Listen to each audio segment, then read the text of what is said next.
Լավ Ժորժ ջան, մի երկու հարց եմ ուզում տամ, զուտ իմ հետաքրքրության համար։ Ինձ հետաքրքիր է JavaScript պրոֆեսիոնալ զբաղվող JavaScript-ով կա մեր մեջ։ Բարև ձեզ։ Ну, այն մյուս հարցս է դա, ովքեր են, որ հետաքրքրվում են կամ ինչ որ միտեղ մի հատ jQuery-ով կոդ են գրել, ինչ որ մասը աշխատել են։ Cool, ես բողոքում են լույսի ջող, այսով միացրեք։ Լավ, ինչ որ է։ Ու ոնց հասկանում եմ, մնացածը JavaScript-ի մասին երևի չեք լսել կամ հետաքրքրվել եք, բայց չեք զբաղվել։ Հիմնականում ես ուզում եմ այս պրեզենտացիան պահեմ simple, ես չեմ ուզում ձեր ուղեղը ծանրաբեռնեմ ինչ որ տերմիններով, որտեղ իրանք անիմաստ են։ Ուզում եմ իրար հետ հասկանանք ինչ է նշանակում modern JavaScript application ու ինչ step-երով եք դուք անցնելու, ինչ քայլերով եք անցնելու, եթե փորձեք գրեք ինչ որ JavaScript application, որը որ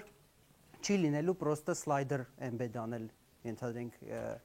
edge-ի մեջ կամ ինչ որ primitive jQuery-ով բան անել։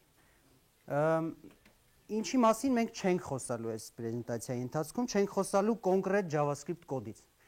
որովհետև կա արդեն պրեզենտացիա, այս վստահ եմ ընտիր պրեզենտացիա կլինի, modular JavaScript, նենց որ կարծում եմ պետք չի մենք այդ թեման քննարկենք։ Պլյուս կա մյուս տեսանկյունը, back-end-ը, ովքեր որ գիտեն այդ տերմինը, այսինքն այն ինչը որ մատակարարում է այդ edge-ը մեզ, էլի կա պրեզենտացիա Python for Web Development ու այնտեղ էլի դուք կարաք այդ ինֆորմացիան ունենաք։ Ես ուզում եմ ձեր հետ share անեմ այն ինչը որ ես daily ամեն օր օգտագործում եմ իմ պրոյեկտի մեջ ու իրանք ինձ պետք են գալու ու առանց իրենց կարելի ասել որ իմ պրոյեկտը չէր լինի պրոյեկտը, որը որ հիմա կա։ Ուրեմն նախ մի քիչ սկսենք այս վերնագրից։ Շատերը հանդիպած կլինեք, որ ասում են JavaScript-ը փոխվել է։ Մի քիչ հետ գնանք ոնց է JavaScript-ը ամենասկզբում։ Երբ որ ստեղծվեց, իրան ինքը ուներ շատ սահմանափակ ինչ որ scope, ինքը հիմնականում պարզ ասած ֆորմաներ էին իրանով վալիդացիա անում, այսինքն ենթադրենք եթե դու ինչ որ անուն ես լրացրել, որ ֆորմատ ու չուղարկի ու վсё, քեզ կարմիր ինչ որ բան ցույց տա, մեկ էլ մաքսիմում ինչ որ կարա իրանով անել, հետևեր տենար երբ հա user-ը click արել ինչ որ edge-ի հատվածին, երբ հա mouse-ը դրել ինչ որ էլեմենտի վրա, այդա դրելա, բերեք մեծացնենք նկարը թողեն։ Բայց բնականաբար մարդիկ տեսան, որ JavaScript այդքանով չի հերիքացնում, ու մարդկանց պետք էր,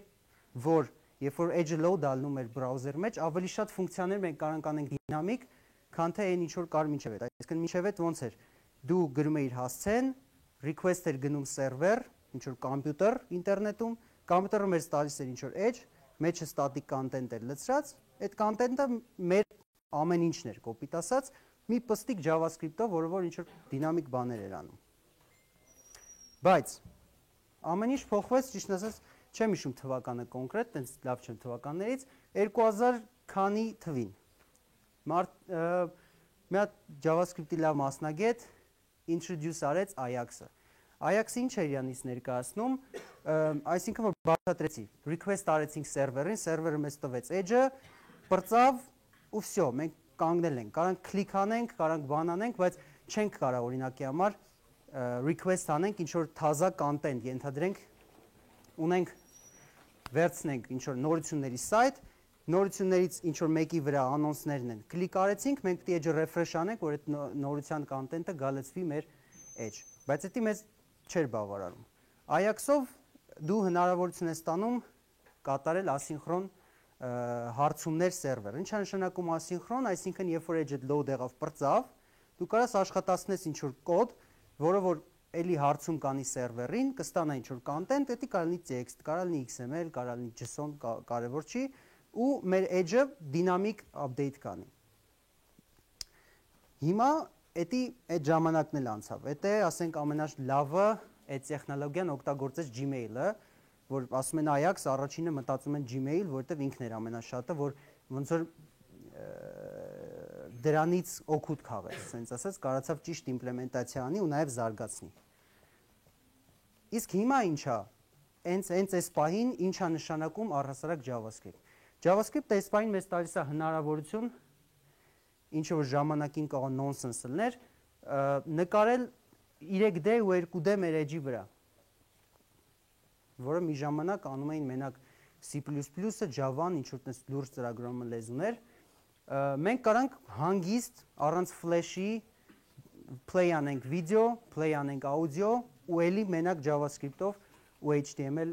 ինչ որ իր տեգերով։ Մենք կարանք բացենք սոկետներ, այսի ավելի մի քիչ տեխնիկական է, հասկանալը դժվար է, բայց մենք կարանք ստանանք իսկական real time application, տես մեզ պետք չի ամեն անգամ ստուգել սերվերին, ասել թազա բան կա, ոնց որ ու սերվերը ասի չէ, էլը չկա, ասեմ օքեյ, հետո մի 5 վայրկյան հետո մի հատ էլ ասեմ կա թե չկա։ Այլ հակառակը, ոնց որ սերվերը պահում է քո այդ connection, որը որ մի որոշ ժամանակ անց ենթադրենք, եթե սերվերում ինչ որ իրադարձություն է տեղի ունենում, օրինակի համար եղանակը փոխվեց Երևանում 21-ից դեռև 23, ինքը ասում է փոխվել է իրադարձություն կա ու դու դինամիկ update ես անում։ Բացի այդ, մենք ունեցանք մի հատ էլ հնարավորություն, ի թիվս մնացածի, հետի օրինակ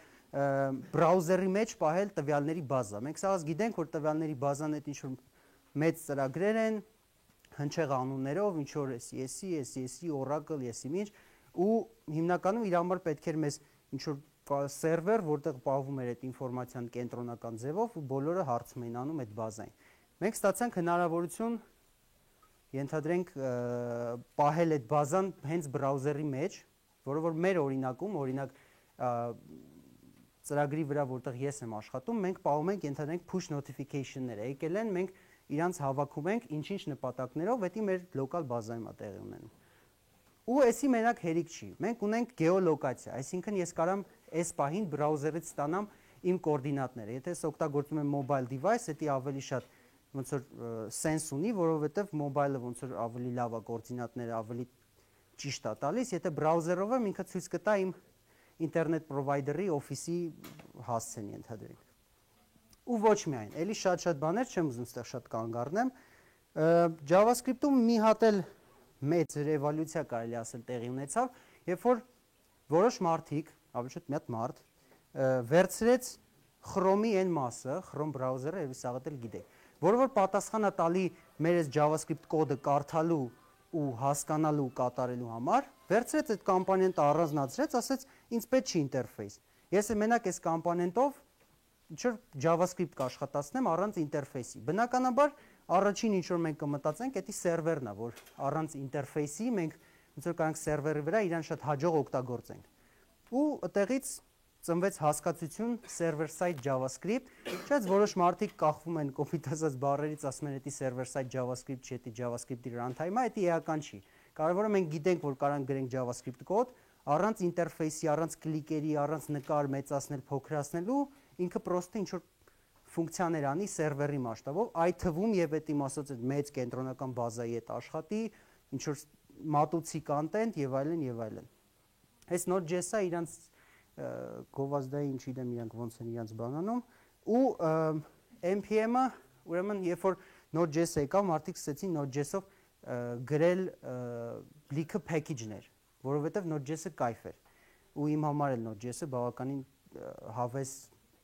լեզու է, էլի, որպես այդպիսի իր environment-ով, մարդիկ սկսեցին գրել package-ներ, որոնք որ բավականին թեթև էին ու բավականին հեշտ տարածելի եւ այլն, քեզ պետք չէր ունենալ Java-ի runtime, որ դու աշխատացնեիր իրար, քեզ պետք էր ունենալ ընդհանրապես Node.js, մարդիկ վերցրեցին, այսինքն լավ, մեզ դժվար է իրան zip-երով տարածել, որ մարդիկ մտնեն zip քաշեն, բերեք մի հատ սարքենք ռեպոզիտորիա, որում ասենք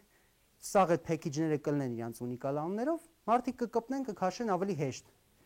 Ու ինքը մոտավորապես այս տեսք ունի։ Դու քո պրոյեկտում ստեղծում ես մի հատ JSON ֆայլ, կարևոր չի JSON-ը ինչա, ֆայլ է, որտեղ գրում ես իմ պրոյեկտին անհրաժեշտ են այս ինչ package-ները։ Run ես անում ինչ-որ command, ու ինքը գնում է այդ սաղ package-ները download անում ինտերնետից քո կոմպյուտերի մեջ։ То есть պետք չի որ դու այդ սաղ package-ները որպես ֆայլ ունենաս քո version control system-ում կամ եւ այլն, դա թեթևացնում է բավականին file structure-ը ու հեշտացնում է manage անել վերսիաները նաեւ package-ների, որովհետեւ package-ները զարգանում են, թազա վերսիաներ են հելնում եւ այլն։ Մյուսը ուրեմն լավ, ունեցանք թե ինչա JavaScript-ը, ոնց է ինքը զարգացել, ինչ վիճակում է հիմա, որոշ չափով։ Ես ուզում եմ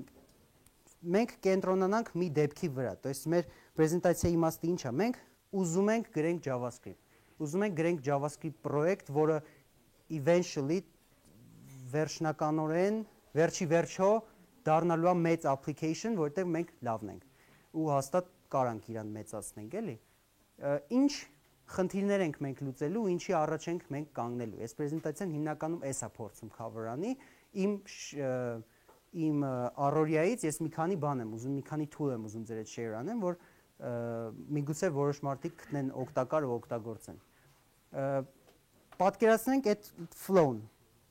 Ունենք միտք, մի հատ ինչ-որ խանութ ենք ուզում սարքենք, ինչ-որ application-ա, որը որ single page է, ինչա կարևոր չի։ Առաջին հերթին մեզ պետք է ընտրել framework։ Երևի բոլորդ լսած կլինեք framework-ը ինչ է, ինչ-որ մարդիկ հավաքվել են, գրել են, կարելի ասել ճակերտավոր իր անունը դնենք բիբլիոթեկա, չնայած տեխնիկական մարդիկից չեն ների այդ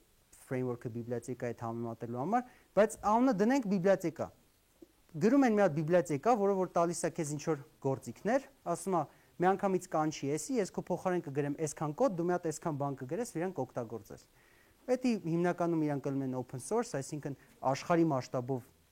հարյուրավոր կամ դաժե հազարավոր հոգի աշխատում են այդ պրոյեկտի վրա, իրան լավացնում են, բանանում, դու պրոստը իրան քաշում ես, կոպիտ ասած, ու օգտագործում ես։ Դու քեզ չի հետաքրում ընդ իրանք ինչ են անում։ Ուրեմն ոնց ընտրել framework, էսի շատ ծեծված թեմա է ու հիմնականում ծրագրավորման ասպարեզի սկսնակները մի հատ շատ սխալ միտք ունեն իմ կարծիքով, որ գտնում են թե կա մի հատ framework, որը որ ամենալավն է ու որը որ ոնց որ ասած սազում է բոլոր դեպքերին։ Իրականում դա տենց չի։ Ամեն framework գրված է ինչ որ նպատակի համար, մտքում ունենալով ինչ որ user-ների ու application-ների ինչ որ նախապես հաստատված տեսակ։ Հա, то есть կա դե Angular.js, երևի լսած կլինեք, կա Backbone.js, կա React.js ու ենթադրենք սխալ է մտածել, որ Angular.js-ը ինքը համապատասխանում է բոլոր application-ներին, ասենք React.js-ը էլի ամենալավն է, որտեվ ամենաարագն է։ Դες բան չկա։ Հիմա ոնց ընտրենք framework։ Մի ժամանակ ինտերնետով գնալով հանդիպեցի մի հատ կայֆ պրեզենտացիայի, խոսում էր Code Canyon-ի հիմնադիրը, երևի կիմանաք էդի, տենց online learning tool է, էլի, որ մարդիկ մտնում են, սովորում են։ Ինքը ասում էր, ոնց ենք մենք pick արել մեր framework-ը, ու քանի որ մեր գիծը սկսում է այս դրանից, մեզ պետք է առաջինը հասկանալ ոնց framework ընտրենք։ Ասում է, ուրեմն վերցնում ենք մի հոգու, ով որ ըլում է մեր decision maker-ը, то есть որոշում ընդունողը։ Վերցնում ենք երկրորդ մարդուն, ով որ ռեկոմենդացիա անողն է, recommendation maker։ Ու վերցնում ենք մի քանի հոգի, ովքեր որ ուսումնասիրելու են framework-ները տարբեր ու որի հիման վրա մենք որոշելու ենք, որ ընտրենք։ Process-ը մոտավորապես ունի հետևյալ տեսքը։ Decision maker-ը, recommendation maker-ի հետ նստում են, ասում են, մեր application-ը որպեսզի լավ աշխատի այդ framework-ով, այդ framework-ը պետք է ունենա որոշ կրիտերիաներ, այսինքն իրանք որոշում են acceptance criteria։ Ինչն է իրանց համար ընդունելի, կոպիտ ասած սահմանը, շեմը,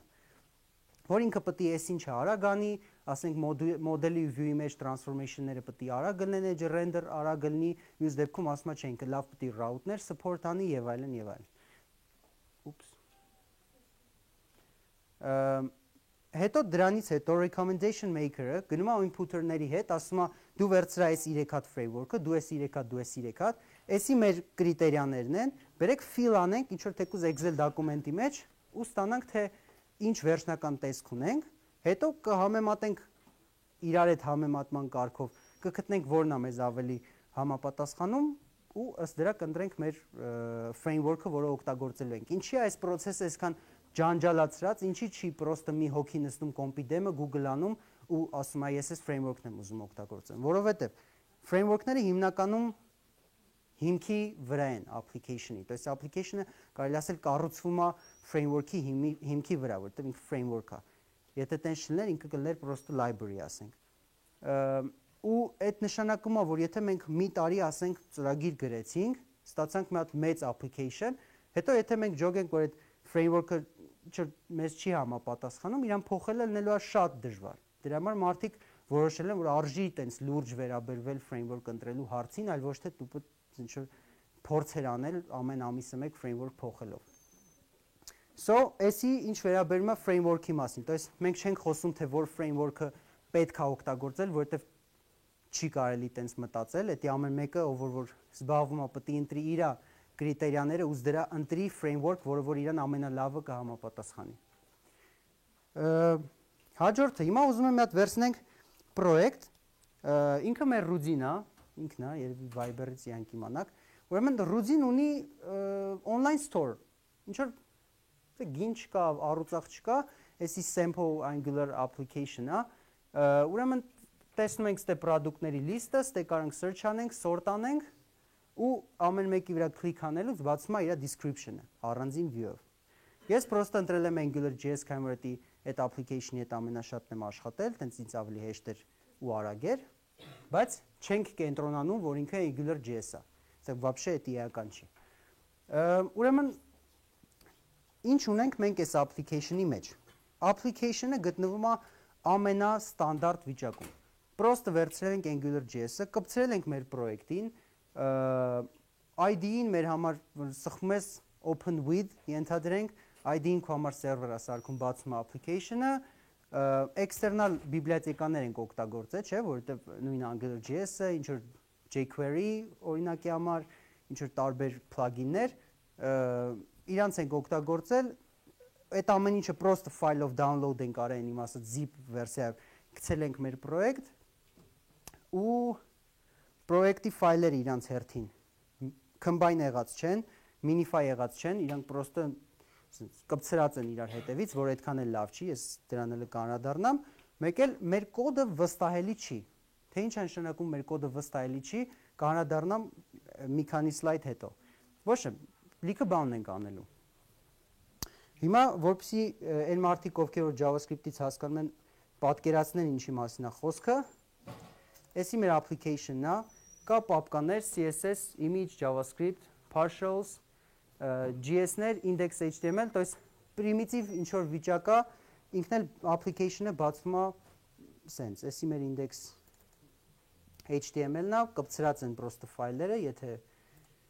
HTML գիտեք, ինչպես? Fonts-ը էդի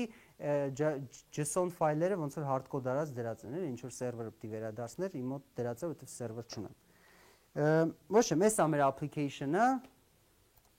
սխում ենք, բացում է իր description-ը, resolution-ը շատ փոքր է, դրա համար ասես վատ տեսք ունի, չենց նենց չի որ առանց դրա լավ տեսք ուներ։ Ու ինչա կատարվում։ Առաջինը ինչ որ ես կուզենայի անեի, Էդի ոնց որ ես նկարագրեցի Node.js-ի դեպքում, ես կուզեի տեղափոխենք մեր այդ external library-ները, որոնք որ պրոստը download արած են ու կպցրած են, ինչ որ մի հատ առանձին tool-ի մեջ, որը որ այդ դրանով մասնագիտացված է ու զբաղվում է։ Ինչ է դա նշանակում, որ այստեղ ոնց որ ասեն խաղի մեջ է մտնում Bower-ը, ու ինքը ինչ որ ունի իր սլոգանը, դա կարևոր չի, ինքը ինչ է ասում, ասում է տուր ինձ այն բիբլիոթեկաների անունները, որոնք որ քեզ պետք են, իրանց define արա ինչ-որ ֆայլի մեջ, ու երբ որ դու ասես install արա իմ պրոյեկտի external բաները, ես պրոստը install կանեմ։ Ու դու պետք չի այդ ֆայլերը պայես քո մոտ, ոչ էլ պետքա որ ամեն մեկը ում հետ դու share ես անում քո պրոյեկտը, այդ ամեն ինչը ունենա, բացի այդ եթե դու որոշես մի օր update անես օրինակ Angular-ի վերսիան, պետք չի որ այդ ֆայլը քաշես, նորից գցես քո պրոյեկտի մեջ, դա ես քո փոխարեն կանեմ, դա անվում է հետևյալ ֆայլի միջոցով, էսի այդ ֆայլն է, որտեղ ես տալիս եմ իմ dependency-ները, տալիս եմ, որ ինձ պետք է SSSS ու տալիս եմ իրանց վերսիաները։ Այս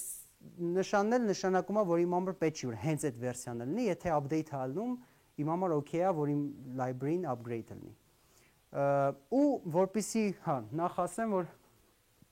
էսի npm-ով, այն որ խոսացի npm-ի մասին, Էս իր հրամանն է, որպեսզի միանգամից մենք install անենք Bower-ը ու ոչ մի բանի հետ գործ չունենանք, ոչ մի zip download անել, ոչ մի installer եւ այլն։ Ուղղակի գրում ենք սա ու ունենում ենք Bower մեր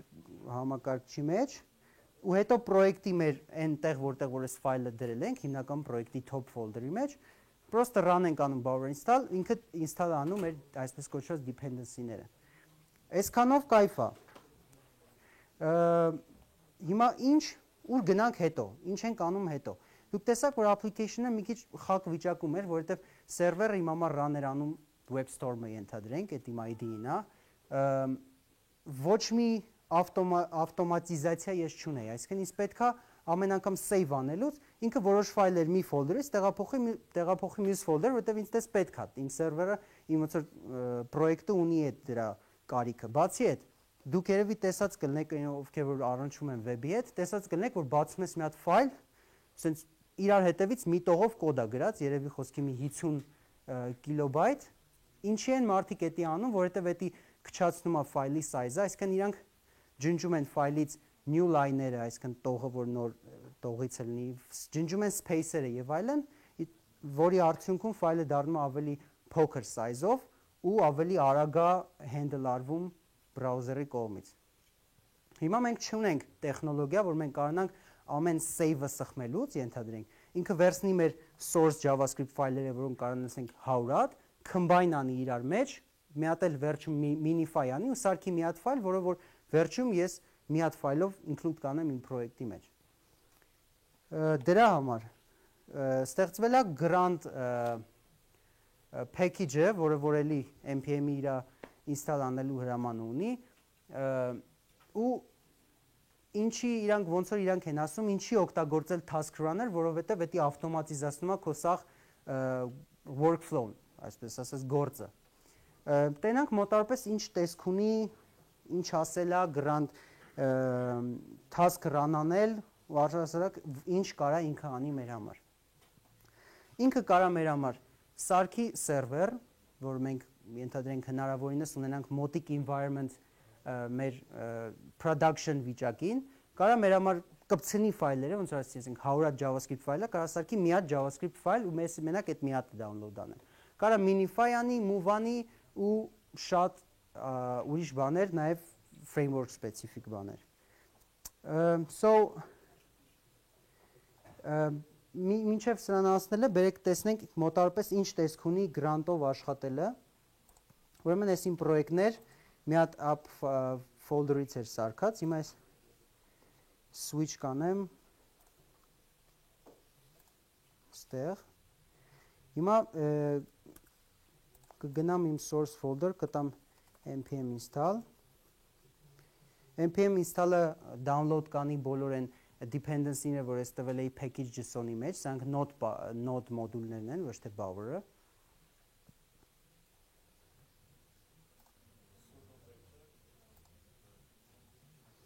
Ինքը install արեց իմ dependency-ները, ամեն մեկը իրաց dependency-ներով, սրա կայֆը է դա էլի,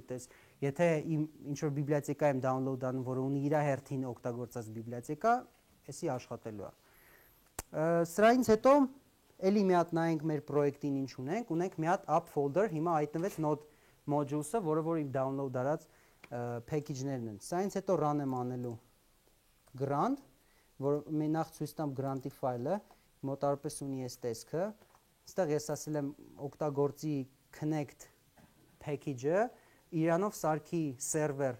8000 պորտի վրա ու այս պապկեքը օգտագործի որպես root, սերվերի root։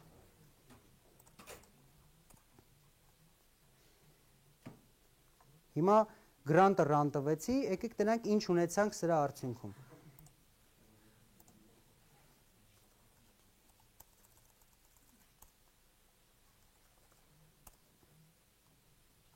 Ունեցանք ինչ որ root-ի հետ կապված կոնֆիգուրացիան տրակցրել եմ էդի հետ։ Էդի գիշերը աշխատելու, կստացի բան, վատ կոմն է, էլի։ В общем, բայց տեսանք կոնֆիգուրացիան, խոսք եմ տալի կդզեմ, լուրջ եմ ասում։ Ինքը սրա միջոցով սարքեց սերվեր, ես այս ինչ ֆայլերը օգտագործի որպես root, օգտագործեց ամեն ինչ լավ է։ Բայց չենք կանգնում ստեղ։ Ինձ պետքա էլի կայֆ բաներ, որ ավելացնեմ, խոսացի minification-ի ու combining-ի մասին։ Հիմա նորից պետքա run-տամ npm install, որովհետև թազա package-ներ եմ ավելացրել։ Okay.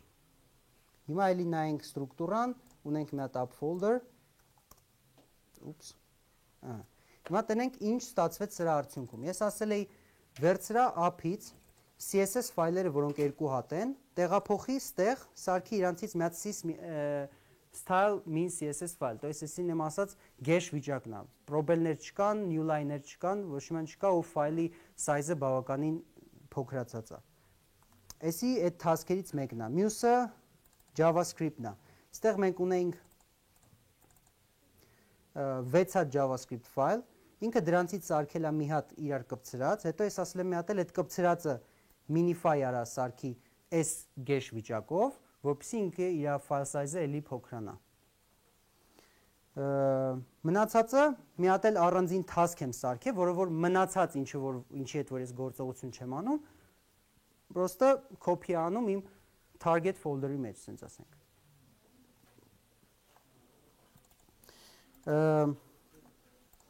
Ու այդ ամեն ինչը, այդ ամեն ինչի կոնֆիգուրացիան ունի հետևյալ տեսքը, ստեղ CSS-ի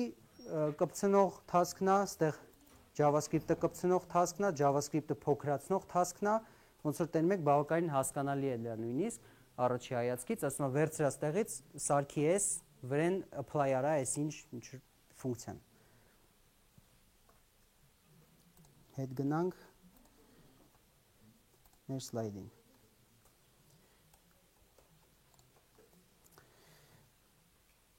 So, ինչի էի ասում, հա։ Մենք որ հիմա minimize ենք անում, ճիշտ է, դա լավ է render-ի համար, Հա։ բայց օրինակ չգիտեմ, ես սարքեցի մի site, տվեցի կլիենտին, հետո ինչ որ խնդիրներ են լինում այս site-ի մեջ, ավելացնելու բան է լինում, կլիենտը խնդրում է ուրիշ developer նայում է այդ site-ում ինչ կա անելու։ Լավ։ JS-ների մեջ գրգռում է ու այդ սա որ minimize արածը բան չի հասկանալու։ Կարամ պատասխանեմ այդ հարցին մի քանի ձև։ Եթե developer-ը պրոստը բացում է պրոյեկտը, սկսում է JavaScript կոդը նայել, որպեսզի վրան բան ավելացնելի, արդեն լավ չի։ Այդ developer-ը պետք է քեզնից ուզի source վիճակը պրոյեկտի, գիտից է, ինչից է կապ չունի, դու ուզի source վիճակը, որովհետև ենթադրենք այն ինչ որ մենք տվեցինք, որ ինքը generate անի, դա պրոյեկտի մասել չի նույնիսկ։ Այդ ֆայլերը չեն պահվում։ Այդ ֆայլերը մի անգամ, երբ որ ես deploy եմ անում server, այդ ֆայլերը մի անգամ սարքվում են, ոնց իրանք одноразовый են, էլի, մի անգամ սարքվեցին, գնաց production-ում իրանք աշխատեցին, բայց իմ պրոյեկտը նույնիսկ այդ ֆայլերի մասին չգիտի։ Այդ ֆայլերը grant-ն է սարքել ու այդ grant-ի արտիֆակտներն են, էլի։ Դա մեկ։ Երկրորդը, նույնիսկ եթե այտենց վիճակ է ու դու доступ չունես իր չ-compile արած վիճակին, գոյություն ունեն source map ֆայլեր։ Source map ֆայլերը ստեղծվել են հենց այդ նպատակով, այսինքն իրանք map են անում քո source ֆայլը, որը որ սիրուն է, այն ֆայլին, որը որ gesh է ու ոչ մի չի հասկացվում։ Ու եթե ինչ որ error է տվել, որ breakpoint ես դրել եւ այլն, ինքը ցույց է տալու քեզ այս եթե գտավ այդ ֆայլի source map-ը, ինքը ցույց է տալու քեզ իր изначальный այդ վիճակի տողը էլի ու նշելու է որ այս տողը կոնվերտացիա եմ արել source map-ով։ Okay։ Հիմա ինչ էի խոսում, որ կոդը վստահելի չի։ Շատ developer-ներ կավայի մեջ չհամաձայնվեն ու շատ դեբատները այս հարցի շուտ իրականում շատ են, բայց հիմա de facto դառել է ստանդարտ, որ կոդը պետքա unit test անել։ Այն մարդկանց համար, ովքեր որ տեխնիկա կամ կոնկրետ JavaScript-ի կամ կոնկրետ unit testing-ը չեն առնչվել, ասեմ մոտարապես սենց։ Պատկերացրեք JavaScript-ով գրել եմ ֆունկցիա, որը ասում եմ փոխանցում եմ այդ ֆունկցիային երկու հատ արգումենտ, երկու հատ թիվ, ասում եմ գումարի ինձ վերադարձրա դրանց արդյունքը։ Գրեցի ֆունկցիան, ինքը իրոք այս պահին գումարում է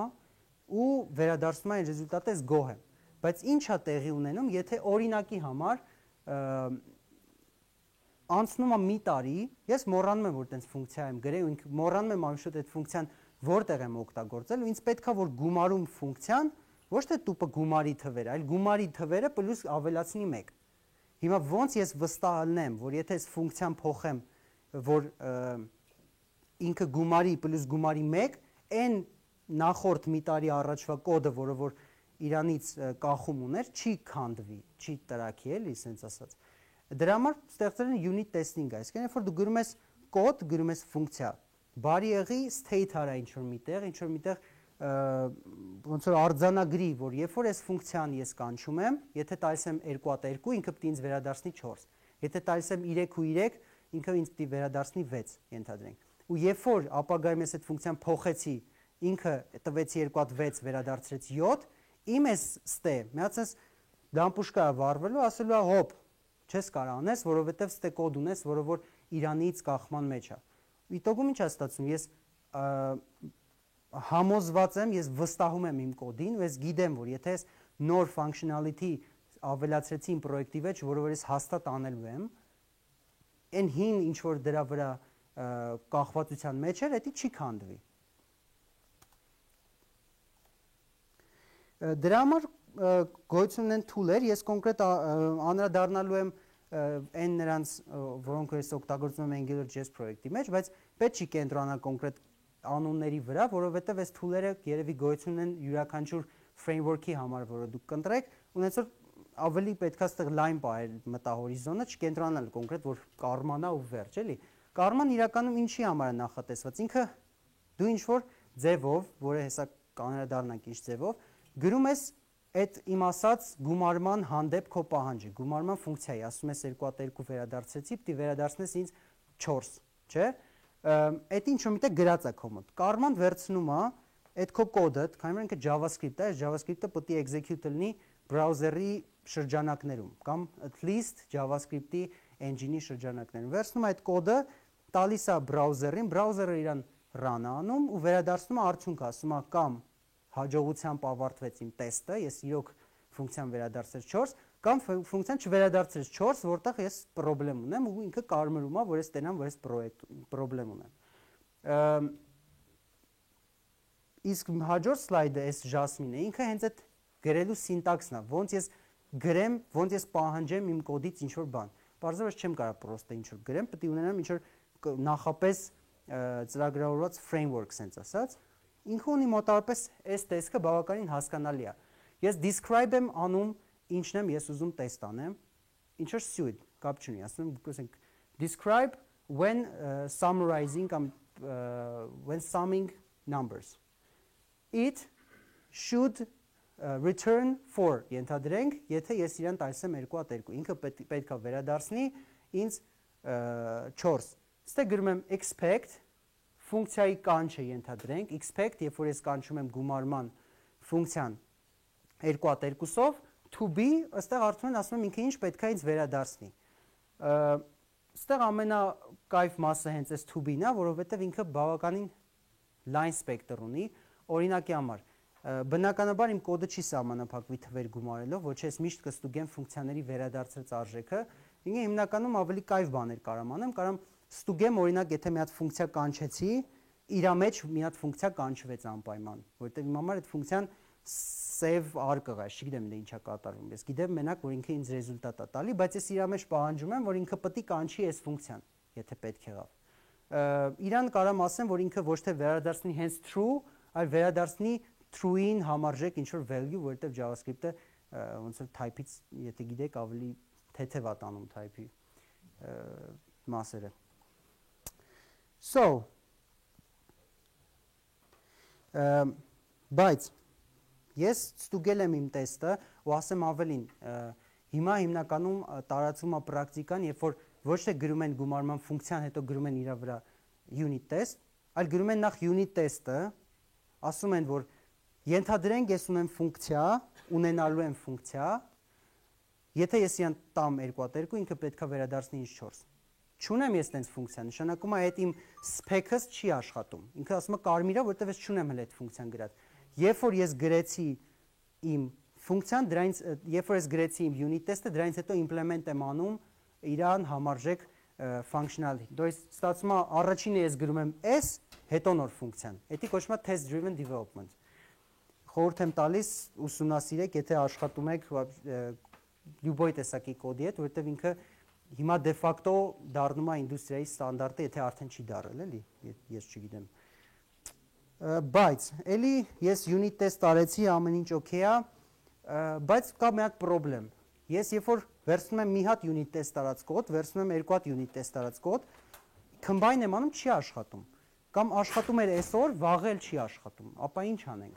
Այստեղ կա մի հատ կայֆ բան, կոչվում է end-to-end testing, то есть, okay, ես ստուգեցի, որ իմ գումարման հավասարումը,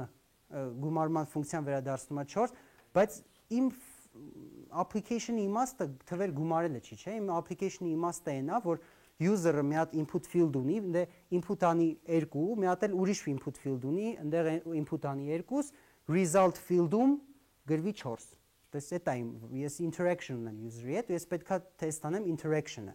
Ինչ պետք է անեմ, պետք է բացեմ բրաուզերը ու սկսեմ տեստ անել, չէ՞, կլիկ անեմ ստենդը, տնամ եփա տրակում։ Բայց էդ էլ ունի իր ոնց որ լուծման եղանակը, էդի end-to-end տեստերն են։ Էլի protractor-ի վրա չեն կենտրոնանում, որովհետև էդի կոնկրետ իմ փորձից է, ինքը Angular.js-ի կողմից է ստեղծվել ու ոնց է իր հետ է շատ հարմարացված, չնայած իրանով կարաս ասենք Backbone.js-ը տեստ անես, կարևոր չի, կարևոր է հասկանանք իր իմաստը։ Ինքը օգտագործում է WebDriver, մի հատ tool է, որը որ քո փոխարեն simulate անում բրաուզերի հետ աշխատանք։ То есть դու ասում ես, երբ որ ես ունեմ edge-ի վրա մի հատ input field, այդ input field-ի վրա կլիկ արեցի, ինքը focus եղավ։ Իրա մեջ սխմեցի 2, muse-ից մեջ է դրեցի 2-ն նույն պրինցիպով, մի հատ button կա, որը որ աշխատացնում է այդ ֆունկցիան։ Հենց սխմեցի այդ button-ը, պետք է result field-ում 4 տեքստ լինի։ То есть ինքը տեքստ է, չէ՞, 4 թիվը գրվի։ Այս ամեն ինչը նկարագրվում է էլի Jasmine-ով, էլի այդ նույն լեզվով, որը որ աշխատացնում է protractor-ը։ То есть protractor-ը արդեն ոչ թե просто տալիս է բրաուզերին ֆունկցիա, ասում է, էսի աշխատացրա ինձ ասա ռեզուլտատը, այլ ինքը բացում է բրաուզերը, սկսում է իրոք ֆիզիկական տեստեր անել, ֆիզիկական interaction անել բրաուզերի հետ։ Կլիկ անում իրոք այդ պիքսելին, որտեղ որ գտնվում է այդ button-ը, եթե button-ը ենթադրենք ունենցե չի, որ ինքը jQuery-ական ձևով է, էլի աշխատում, то есть ինքը պրոստը չի վեկալում այդ tag-ը, անկախ նայից թե ինքը որտեղ է ու ասում է ես իրա վրա պետք է կլիկ անեմ։ Եթե tag-ը, եթե այդ button-ը փագե մի հատ overlay-ով, ինքը չի կարողանալու կլիկ անի ու տագում իմ տեստը fail անելու, ասելու է չեմ կարող հավասար է button-ի վրա կլիկ անեմ։ Որը հենց այն է, ինչ որ ինձ պետք է պրինցիպի։ Ու ամենավերջում էդ էլ արեցի, ունեցա end-to-end test, որը որ ենթադրենք գրում եմ թազա functionality, run եմ տալի unit test-երը, run եմ տալի end-to-end test-երը, եթե սաղ okay է, ուրեմն ես ուրախ եմ։ Ուրեմն ես իմ կոդը թազա functionality-ին, չի ջարդե հին functionality-ին, ու ես միշտ վստահ եմ իմ application-ի վրա։ Էսի ոնց որ բոնուս ինչ որ վիճակով, միշտ մենք գիտենք, գրելու համար Android application դի իմանաս Java, գրելու համար iOS application դի իմանաս Objective-C։ Լավ, ասենք ենթադրենք չգիտեմ, ոնց է միսի անունը։ Հա, Swift։ Բայց լսած կլինեք տենց հասկացություն PhoneGap կամ լսած կլինեք Cordova, ինքը ինչ ասում, ասում գրի HTML, CSS, JavaScript-ով application ու դու գործ չունես։ Ես մնացածը կանեմ, բացես application-ը, կտենաս քո app-ն է գրած, բայց ինքը native App Store-ից downloadable կլինի։ Ուզում եմ այստեղ իրականում slide չկա, էսի ես որպես տենց ուզում եմ ցույց տամ մոտավորապես ինչ տեսք ունի, ինչ տեսք կարա ունենա էդի։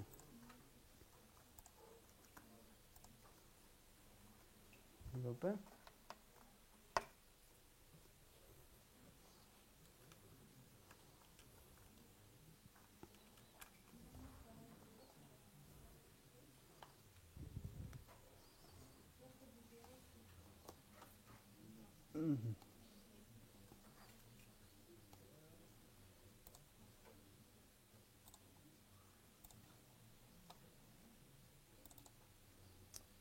Так, ունենք config։ Հիմա այս Cordova-ով Կստացի ասեմ Cordova-ի ու PhoneGap-ի տարբերությունը, ու Cordova-ն եթե լսեք երբևէ, Cordova-ն ուրեմն initial application-ն է, որը որ սարքվել է, PhoneGap-ը իր fork-ն է, то есть PhoneGap-ը առանձնացել է ոնց որ այդ պրոյեկտից, քանի որ ինքը open source է, վերեն մի քանի հատ ֆինտիֆլուշկա ավելացրել, ասել էսի ավելի լավն է։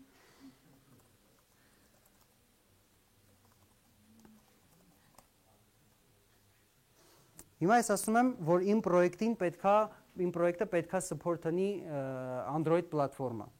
Android պլատֆորմը ավելացավ իմ պրոյեկտի մեջ, ստե կարաք տենակ, platforms պապկա ավելացրեց Cordova-ն։ Ես պլյուս մի հատ անում եմ իրան մի վարքյան։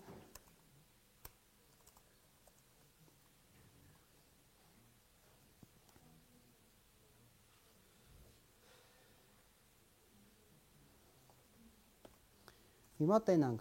Մեր նպատակը այն չի, որ աշխատի, որտեվ եթե որպեսզի աշխատի, պիտի մի քիչ հետը գլուխ դնես, ստե ես չեմ ուզում ձեզ ժամանակը խլեմ, պետքա նայենք, որ Rudis անունով application հայտնվի մեր okay application հայտնվի մեր հեռախոսի մեջ։ Ուրեմն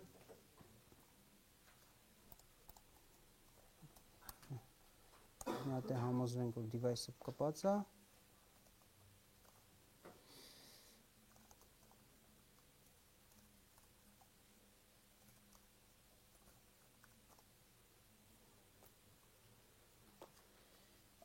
Իվարկյան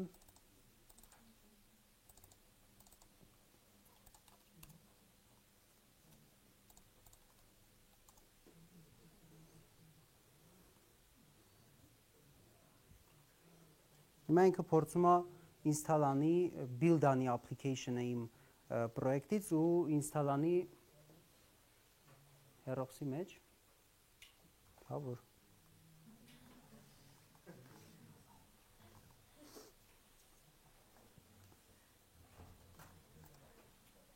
Այս կարող շարժեցի։ Չեմ կոպնում։ Չէ, ոչ եմ չի ուզում։ Ընդհանուր առմամբ իմաստը որն է, ինքը հավատացեք այդքան simple է, ինքը ինչ անում, գրում է կոդ native Java-ով, Swift-ով, Objective-C-ով կապ չունի, որը որ բացում է application-ը, application-ի մեջ ընդհանրապես բացում է մի հատ browser, ու browser-ի մեջ load-անում իմ պրոյեկտը, ու դա աշխատում է նույն ձև համարյա որոշ վերապահումներով, ոնց որ ինքը կաշխատեր, եթե իրան բացեի browser-ով։ Միակ տարբերությունը այն է, որ ես արդեն ունենում եմ доступ native API-ին, то есть ես կարամ կամերային доступ ունենամ, կարամ կոնտակտներին доступ ունենամ, то есть այն ամեն ինչը համարյա, ինչ որ ունի native application-ը, որը որ գրվել է հենց Java-ով կամ Objective-C-ով։ Ժորդ, էս էր ինչ որ ուզում եի ասեի, պլյուս կարամ ավելացնեմ, որ further ոնց որ reading-ի համար կարաք նայեք պրոյեկտը maintain անելու տեսանկյունից կան լավ tool-եր, օրինակ կա Neuralink, կա Gecko Boards եւ այլն, որոնք ձեզ հնարավորություն կտան սարքել դեշբորդներ ու ենթադրենք մտնեք Office առավոտը մի հատ մեծ էկրանի վրա կտենաք, որ ենթադրենք server-ի response time-ը ինչ որ մի որոշ ժամանակ հետո թռել աստեղ, ուրեմն problem կա, այսինքն իրանք tracking tool-եր են ավելի շատ կոդի տեսանկյունից նման tool-երն են, որոնք որ հաշվում են օրինակ error-ների քանակը, քանի հատ error-ա եղել, կամ քանի հատ error page-ա կամ 404 page-ա տեսել user-ը վերջի ընթացքում, օրինակ Google Analytics այլ կկպցնեմ, կտենամ որ edge-ից են հիմնականում իրանք հասել այդ 404 page-ին, то есть որտեղ է խնդիրը ու իրանք կդզեմ, դա հատկապես կայֆ է, երբ որ դուք DevOps ստրուկտուրայով եք նաև զբաղվում, հիմնականում այսքան է, հիմա Այն ավանդական սլայդը բացեմ։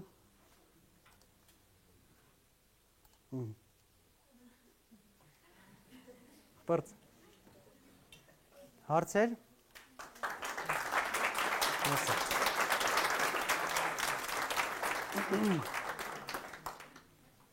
Հարցեր չկան։ Խնդրեմ։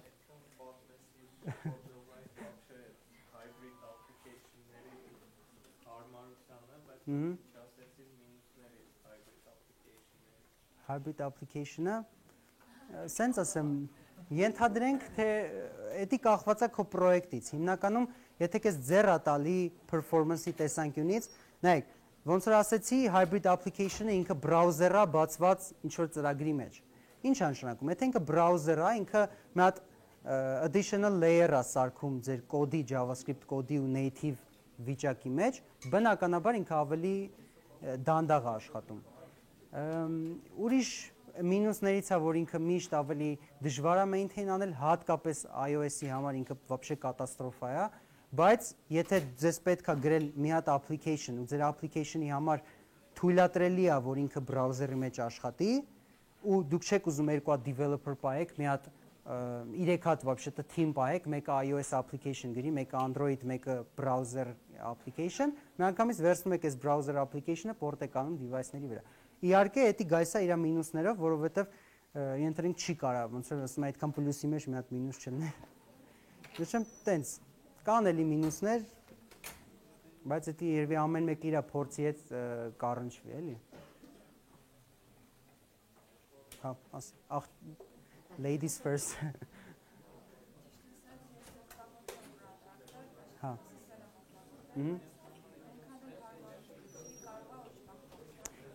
Նայ,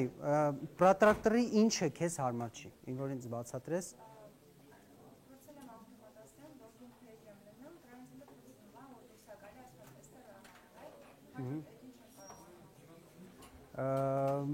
Ну,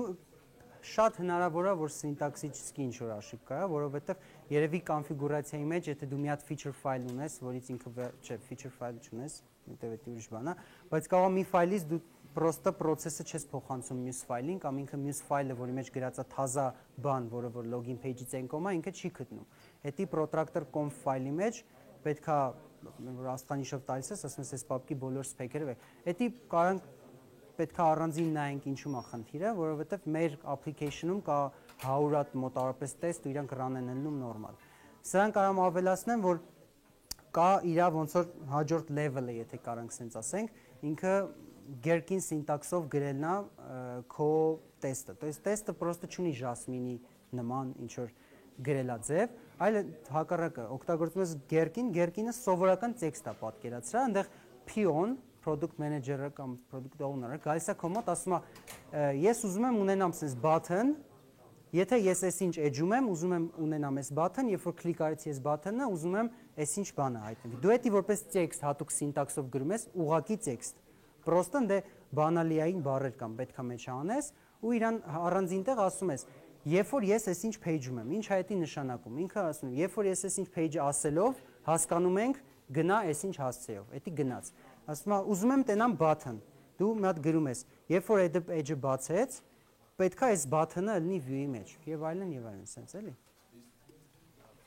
Հա։ Իսկ Cordova-ն iOS-ի կամ Android-ի այդ update-ներին ինչքանով է հետևում էլ, այսինքն հասնում է օրինակ նոր վերսիայի Android-ի կամ iOS-ի հետ ինքը աշխատի։ Sense ասեմ, ինքը open source է, լավ community ունի, բայց որ ասեմ sense բան չես հասցնի update-ները install անես, չէ։ То есть ինքը էլի իր բանով է գալի, որովհետև ժամանակ է անցնում, ինչ է որ A կետից ենթարենք iOS-ը հանեց ինչ որ թազա feature, ինքը դառնա Cordova-ի plugin։ Բաշե տենց native functionality-ին չի գալի հենց build-ին, էլի իրան հիմնականում իրան գրում են plugin-ներ, ենթարենք կամերայի համար, կոնտակտների համար առանձին plugin-ներ են, որոնք դաժե գրում են առանձին developer-ների մեջ ու զարմանալի է push notification-ների plugin-ը ենթադրենք վերջի անգամ update-ա եղել տարի ու կես առաջ, որ ինքը այդքան կրիտիկական plugin է։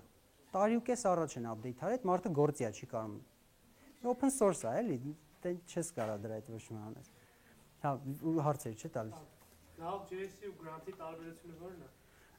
Gap.js-ի ասում են, ես չեմ օգտագործել, լսել եմ ու կարդացել եմ, որ Gulp-ը օգտագործում է piping, այսինքն ինքը ասում ոչ թե Grant-ի նման դու specify ես անում, այսինքն descriptive չի, էլի, ասենք JSON file specify-ն ես, ասես էսի Gulp-ը ասում է վեկալ այս ֆայլերը, այսինչ ֆունկցիան apply արա, կետով, հետո այդ apply արեցիր, միանգամից stream արա Node.js-ի stream-երով, էլի, stream արա այսինչ ֆայլի մեջ, այսինչ ֆունկցիան apply արա ու վերջում դիր ինչ որ folder-ի մեջ։ Էլի ասում են ինքը արագ է, բայց տենց այդքան շատ չի տարբերություն, էլի։ Ինքը log անում խոսքի այսքան միլիվայրկյանում պրծա, բայց իրականում մի քիչ խափում է, տենց չխորանանք դետալների մեջ, հա։ Client-side library-ները, ոնց ավելի ճիշտ manage անել։ Որը։ Client-side library-ները։ Իհարկե Bower-ը, որտեղ Bower-ը հենց client-side library-ները manage անելու համար է, ինքը իր Jquery-ին լիքը մոդուլներ ունի, Core ունի, դե տարբեր մասեր ունի, Ajax ունի, ուզի page է կարող։ Եթե Bower-ը քաշեմ, սա ուզի տալի ես կարամ ասեմ որ մասը compile-ը render-ը։ Ճիշտ ասած, ես jQuery չեմ օգտագործում, բայց հարցը մոտավորապես փորձում եմ պատկերացնեմ, ինքը ունի ենթադրենք Angular-ի օրինակով ասեմ, ինչ որ գիտեմ, որ անկապ չխոսամ, Angular-ը ունի իր մոդուլները, ասենք Angular Translate, Angular Touch, Angular Yes-image, դրանք սաղ իր մոտ առանձին ռեպոներ են։ Ու դու տալիս ես կոնկրետ որը ինքը օգտագործի ու որը download անի։ Կոնկրետ եթե էդի կախված է build-ից, ես չգիտեմ jQuery-ում ոնց է, եթե ինքը կախված է build-ից, ապա պետք է տաս։ jQuery-ն մի հատ ֆայլ է։ Այդ ամեն ինչ իր մեջ է։ Չէ։ Այսինքն սերտերս մենք օգտագործում ենք չէ build step, minify անգամ չգիտեմ, Հա։ Եթե մենք build step ունենք, շատ ավելի թեքը բիզնեսի համար մենք կարող conditional building-ը էլի, իսկ դրա համար Bower-ով conditional, то есть conditional binding, то есть բռնես կոդից հանես այդ HTTP-ի մասը, թե ոնց։ Կարաս էդի անես, էդի sense տենես build-ը արվում է grant-ով, build-ը Bower-ով չեմ։ Bower-ը մենակ download անում իր dependency-ներով լցնում է որպես ֆայլ ֆիզիկական ու իր գործը այդքանով վերջանում է, էլի։ Ինքը manage-անում բիբլիոթեկաների ու իր վերսիաները, բայց այդ կոնկրետ այդ կիրառությունը իրա ես չեմ հանդիպել, էլի, sense որ կոնկրետ strip անես ինչ որ մաս, ասես ես չեմ ուզում։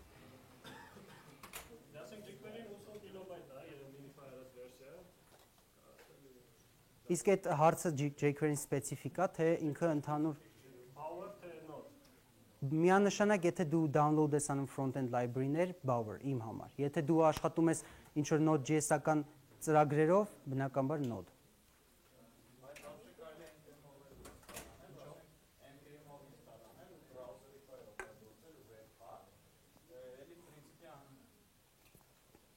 Մենք էլ ենք արել Node-ով սկզբում, բայց հետո move ենք եղել Bower, որտեղ ոնց որ Okay, դա use case-ից է կախված, մենք եւ ոնց որ ավելի ճիշտ է օգտագործել են, ինչի համար ինքը նախատեսված է, էլի։ Հարց ունես։ Լավ, Ժորժ ջան, մերսի ձեզ, ազատենք սենյակը, երևի հաջորդ պրեզենտացիան է գալու, չեմ ասում, հա։ Մերսի շատ ձեզ։